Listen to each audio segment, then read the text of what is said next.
The World Health Organization has declared the coronavirus as a global emergency. This is absolutely huge.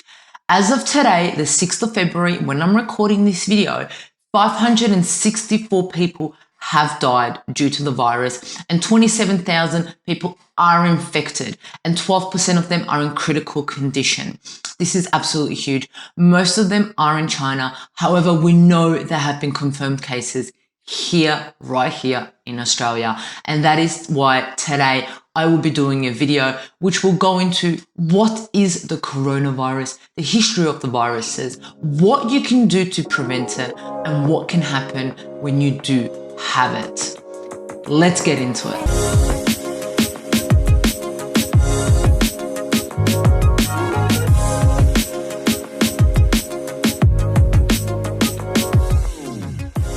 It's Mondays with Mihaela. That's right, me. Thank you so much for tuning in. I love and appreciate your support.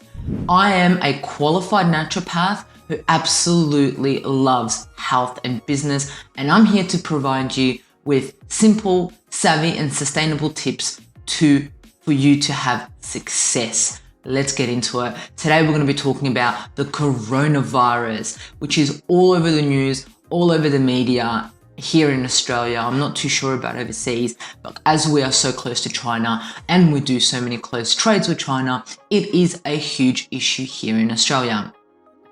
Well, there's a number of countries that are doing a number of things as it is declared a global emergency. Russia has gone as far as closing the whole border, the whole 4,300 kilometer border.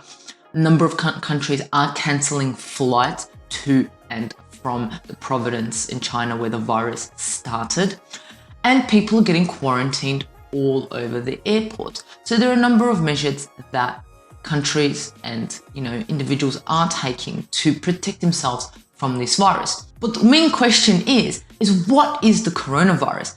Well, it is exactly that. It is a virus. What does that mean? Well, let's look at a bit of the history of viruses so we can understand where this virus comes from and how it has come to where it is now. Let's go back to 1918, where the world influenza epidemic happened, which was one of the most deadliest plagues that we experienced as humans. It lasted for about 2 years till 1920, and it killed about 130 million people. It just wiped them out. That is crazy. 1 out of every 3 individuals on Earth felt ill, and 1 out of 5 of them died. 5% of the world population got wiped out. Entire towns, entire cities were just gone in a blink of an eye over the 2 years. Only one place on Earth, which is an interesting fact that I want to put in there, did not have the infection, and that was the tiny island of Marajo near Brazil.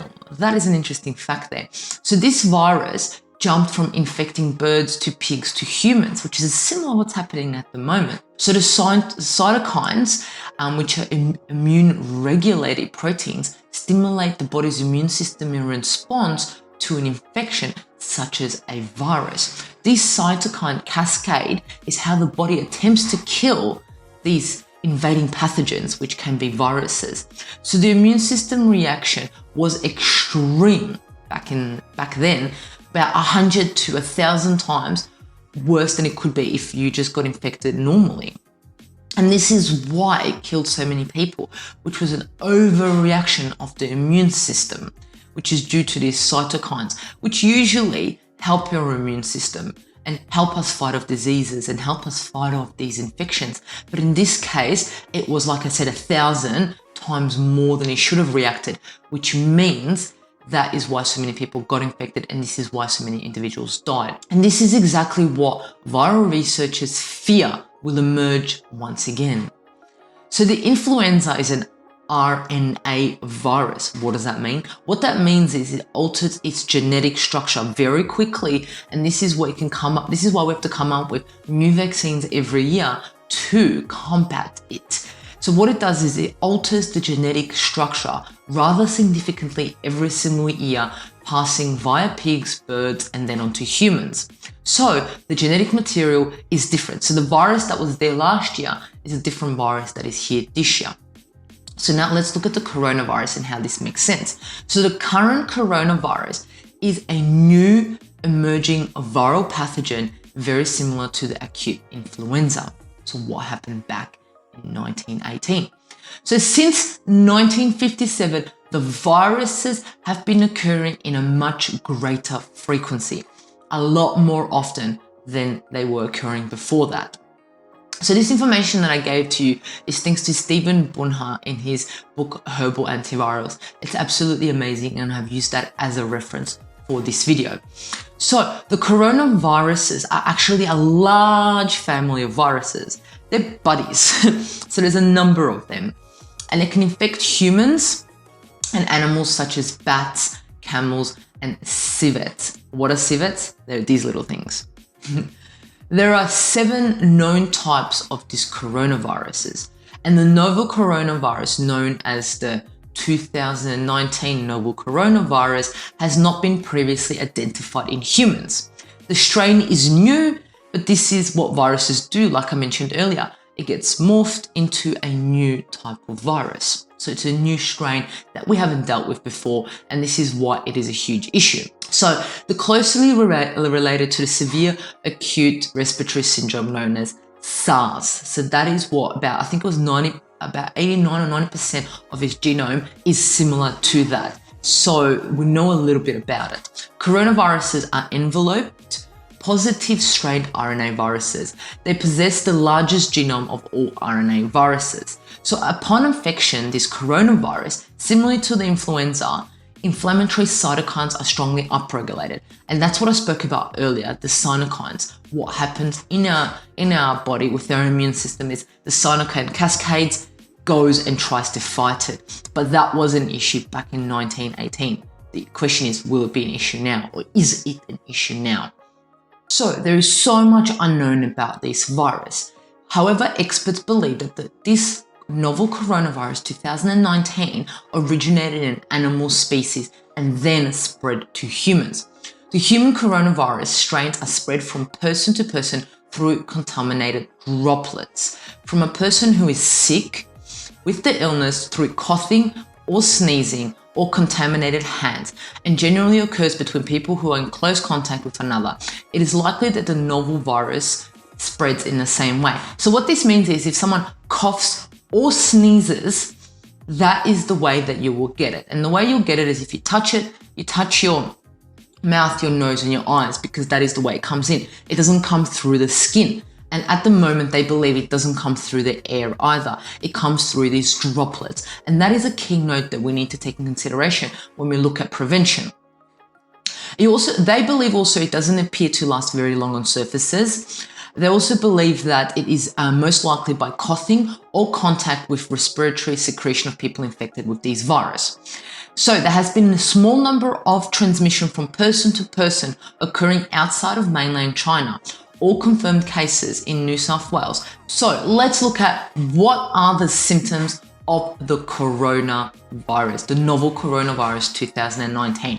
Well, you could have some of these, but you could not have them. So some of the symptoms could be a fever higher than 38 degrees Celsius, acute respiratory infection, shortness of breath, cough, a sore throat, anemia, or acute respiratory distress syndrome, even with no evidence of a fever. So most people have come up with these symptoms, but some have had one or the other, and some have had no symptoms. So what the experts are saying is that if you have traveled to China mainland, excluding Hong Kong, Macau, or Taiwan in the last 14 days, and you have a fever or respiratory issues, symptoms, you need to call your doctor, as this is an issue, or your local emergency department, or they even have a direct health line on 1-800-022-222. Tell the person that what you're calling about your situation and that you have been to China.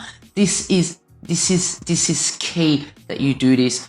I would suggest not to visit your local clinic because you're at the risk of infecting others. I would get on the phone and give them a poor, do not go out there and infect others, because you're just spreading the disease, you're spreading the virus. Now let's look at who's at risk. Well, like I said, if you visit mainland China, you may be at risk. If you've had contact with a person who's infected in the previous 14 days, you may be at risk. The individuals who are also at risk are those who have underlying illnesses such as diabetes, chronic lung disease, kidney failure, a suppressed immune system, such as having an autoimmune disease. You are at a greater risk of catching a virus, including this virus. Also the elderly, they are at risk of catching not only the coronavirus, but any other viruses around them. So the main question why you got onto this video is, what can you do to prevent it? Let's get into it. Well, let's start off with the World Health Organization. Their recommendation for the general public is to reduce exposure, to reduce the transmission of this virus. So they have included these notes: frequently cleaning hands using alcohol-based hand scrubs, soap, and water. When coughing and sneezing, cover your mouth, nose with flexed elbow or tissue, like that. No, it's not like that. It's like that. You know what I'm talking about. So throw tissue away immediately and wash your hands. By the way, I apologize for the individuals who are listening to this on a podcast. I did a hand gesture. That's what I did just before. But if you do want to watch the video, jump on YouTube and you can see the whole video. And for you individuals who are on YouTube, you can listen to this on audio on your podcast. Okay, so the World Health Organization also wants you to avoid close contact with anyone who has a fever or a cough.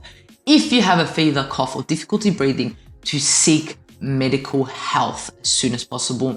When visiting live markets in areas currently experience the coronavirus, avoid direct, unprotected contact with live animals and services that the animals have contacted.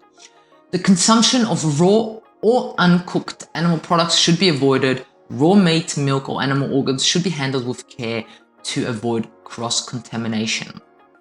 Okay, so this is what the World Health Organization has said to do to prevent you or to minimize the exposure of the coronavirus. Now, what do I recommend? Okay, I've looked into this for a number of days and I've done my research on this. So these advice recommendations, please contact a professional, your own naturopath, your own doctor, your own physician before you do any of these. This is just for information for you. Okay, let's get into it. Sleep. I go and talk about sleep all the time. Sleep, sleep, sleep. Your body best repairs and defense system is sleep. It is key to rest and ensure not just that you are asleep, but that you are having a rested good night's sleep, where you're able to go into a deep sleep and repair. And I actually did an episode on this that you'll be able to listen to on my previous podcast, on my previous video. So sleep is key. It is one of the key things. It's your biggest defense system, is sleep.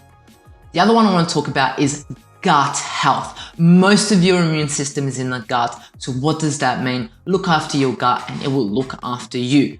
Make sure that your gut is functioning the way it's supposed to be. Make sure that your elimination is working the way it's supposed to be. Look after your gut. And the one I want to talk about in line with the World Health Organization is hygiene. Viruses love your mouth, nose, and eyes. Your mouth, nose, and eyes, they love them because that is their way to come into your body. It's the fastest route inside your body. So the key is to keep these as clean as possible.